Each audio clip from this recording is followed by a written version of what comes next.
Reaction of oxygen with metals. Hello students, in last lecture we have studied the reaction of oxygen and water with non-metals. And we have seen how non-metals react with oxygen and form non-metal oxides. And then we have seen the nature of these non-metal oxides also. We saw how these non-metal oxides are acidic in nature. And some non-metal oxides are actually neutral in nature also.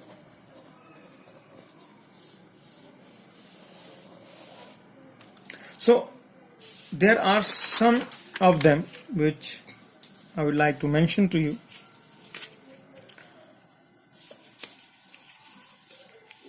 First is like CO,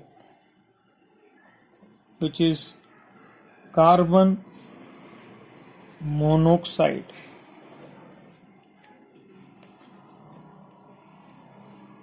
Then H2O, this is water. Then NO, this is nitrogen monoxide, or you called it even nitric oxide. And then N2O, which is dinitrogen oxide. So this dinitrogen oxide is also called as laughing gas. Now all these are all what? Non-metal oxides, and they are neutral. So this is the one thing. And then further we also studied that how these oxides, when they react with water, they form acids. Then we saw example of carbon dioxide, sulfur dioxide, they forms carbonic acid and they form sulfurous acid. And then we saw that how they are also responsible for acid rains. And then we concluded that the non-metals don't react with water. So non-metals don't react with water. And then we saw the reason behind that, why they don't react with water. It is so much that even like the phosphorus, which is so vigorously react with oxygen, is stored in water, because phosphorus is non-metal. So to protect it from getting reaction from with the air in the oxygen, it is stored in water. You can see the image. Now moving to the new topic today. So today's our topic for discussion is reaction of metal. First topic which we'll study is reaction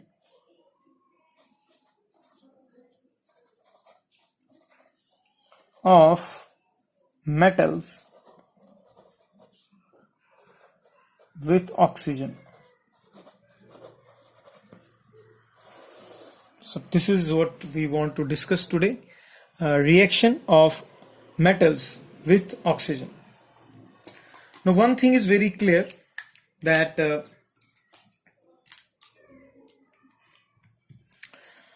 when metals also react with oxygen, like non-metals react with oxygen, similarly metals also react with oxygen. So like non-metals make non-metal oxides, metals react with oxygen and make metal oxides. Now their reaction with oxygen, metals reaction with oxygen depends on their reactivity. So the metal who is more reactive will react more faster and vigorously. Like that is the reason there is something known as reactivity series. Like in the top of that reactivity series is our potassium,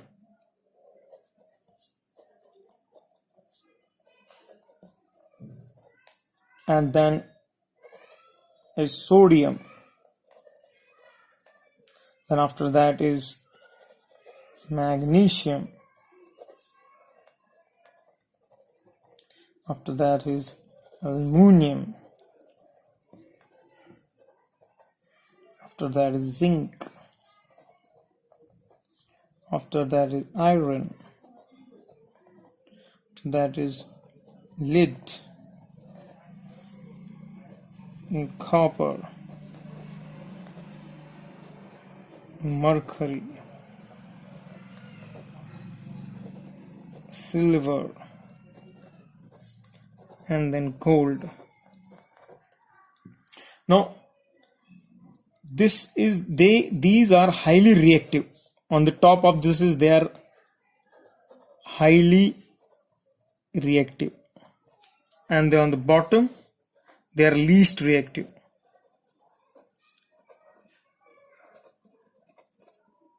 So sodium and potassium are the highly reactive with oxygen, while as silver and gold they are the least reactive with oxygen.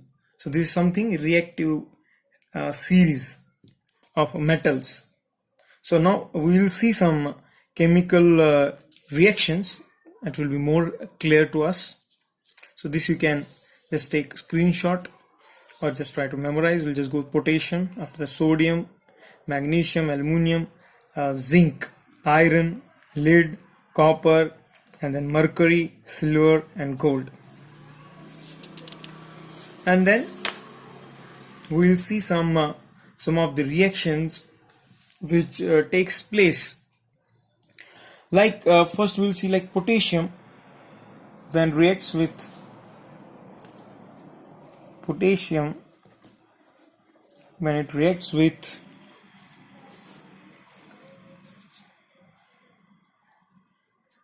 oxygen, it forms potassium oxide. Reaction is simple. Potassium, the solid form, plus oxygen in the gaseous form gives K2O, potassium oxide. Then similarly sodium, Na, reacts with oxygen and it forms sodium oxide. And then similarly, and these reactions take place even in room temperature. While as if you want to react calcium with oxygen, you need to give little heat. Then only calcium oxide is formed. Right? And then for like as we go down the reactive series, more heat will be needed, more external factors will be needed to make reaction happen, while as on the top of the list they react even on the room temperature. Then similarly magnesium reacts with oxygen, you have to apply some heat, it becomes magnesium oxide. And now for aluminum, now interesting is aluminum, if you see the aluminum is more down than the sodium magnesium also. So again you need to apply some heat, solid state, and this gives aluminum oxide. And you can see it's Al2O3. And then similarly zinc reacting with oxygen forms zinc oxide.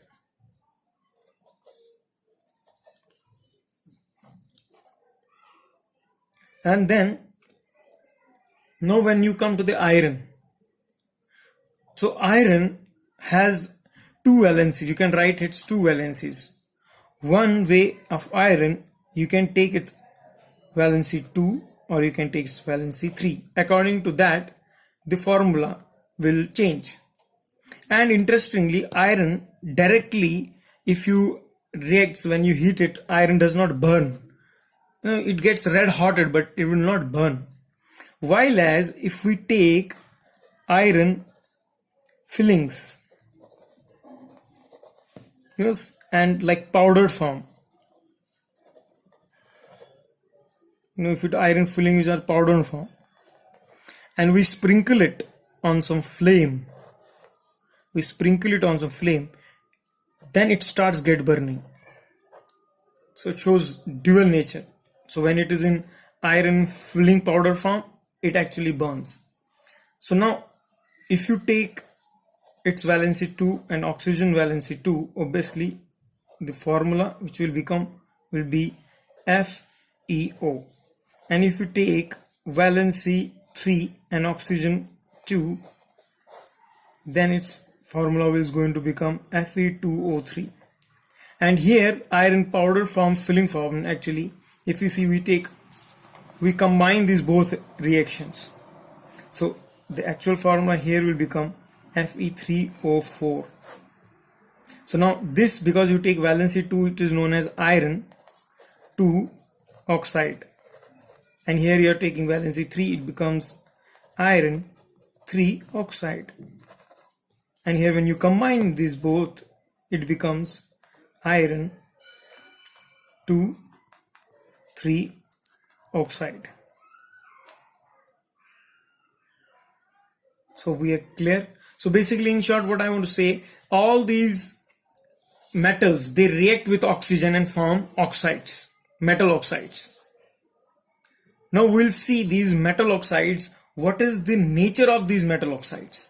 Are they acidic in nature or are they basic in nature? So that will be our main observation to now see. And how we come to know, let's take how we want to identify. So like for example, what we will do, we will take, now one thing is clear, when metal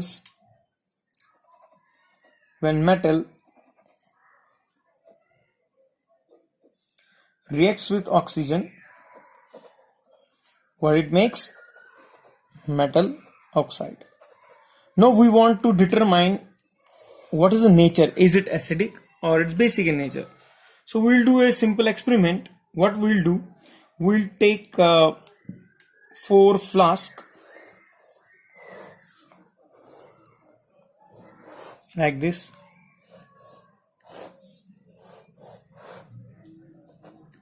and in this we'll take in one K2O potassium oxide, sodium oxide, and here magnesium oxide, and here we took calcium oxide. We'll mix them with these oxides, make a solution with water, and then what will be a simple way of testing. What is that test? We'll dip litmus paper in these. In all that we'll put a litmus paper. So these litmus papers, basically how we come to know about it, because we know from the experiment, if red litmus paper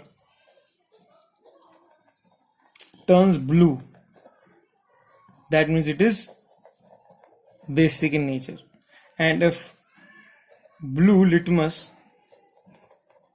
turns red, it is acidic in nature. And here if you see, the red litmus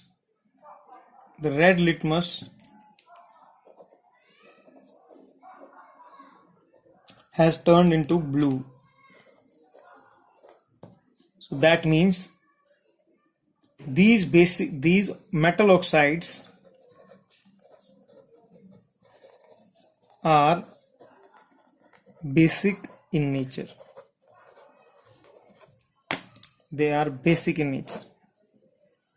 So this is simple litmus paper test which we do, and we can determine anyone nature is basic or acidic in nature. But there is one more category, which is amphoteric oxides, which is name is amphoteric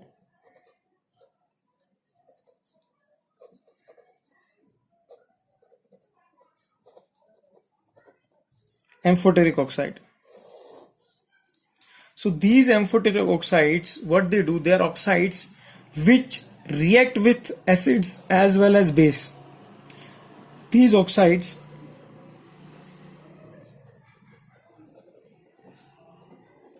react with acid and as well as with base, and produce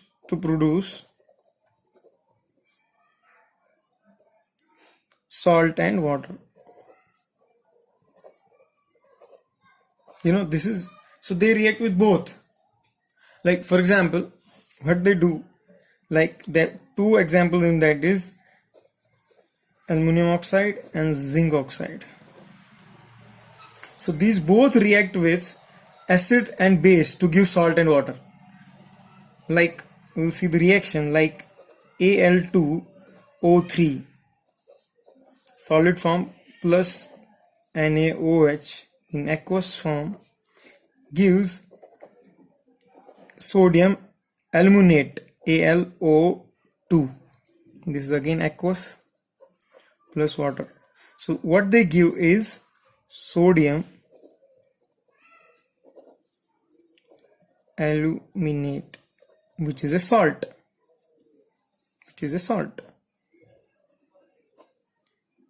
And then again, if you see same, our aluminum oxide, when it reacts with a base or acid like HCl, it again forms a salt, aluminum chloride, AlCl3 aqueous plus H2O. This is aluminum chloride. It is also a salt. So if you see same aluminum oxide, metallic oxide, it is reacting with base, and when it reacting with base, it acts as acid, and when it is reacting with acid, it acts as a base. So these oxides which react with acid and base as well as with base to produce salt and water, they are known as amphoteric oxides. So these are known as amphoteric oxides. So this is one part of it. So this is the reaction of metal with oxygen. Now what oxides we are getting, like we got so many oxides here. We got potassium oxide, then we got sodium oxide, this is Na. Sodium oxide, we got calcium oxide, magnesium oxide. So when these oxides are mixed with water, let's see what happens. So most metal oxides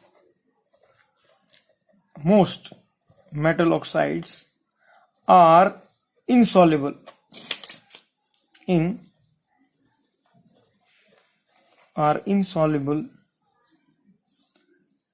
in water, but some of these dissolve in water to form alkalis. So let's see the reaction. Like potassium oxide, when it reacts with the water, it gives KOH, which is potassium hydroxide.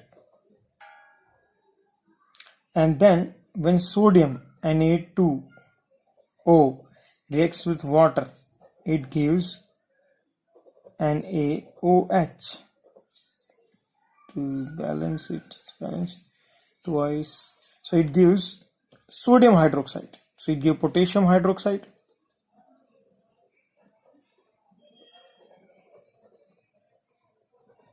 and it gives sodium hydroxide.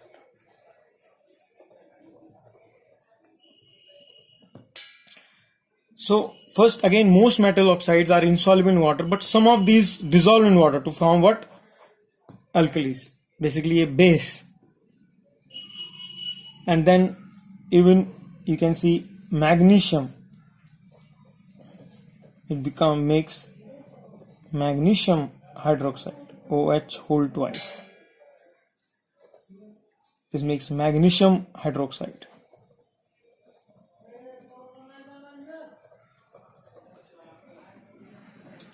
And then even calcium,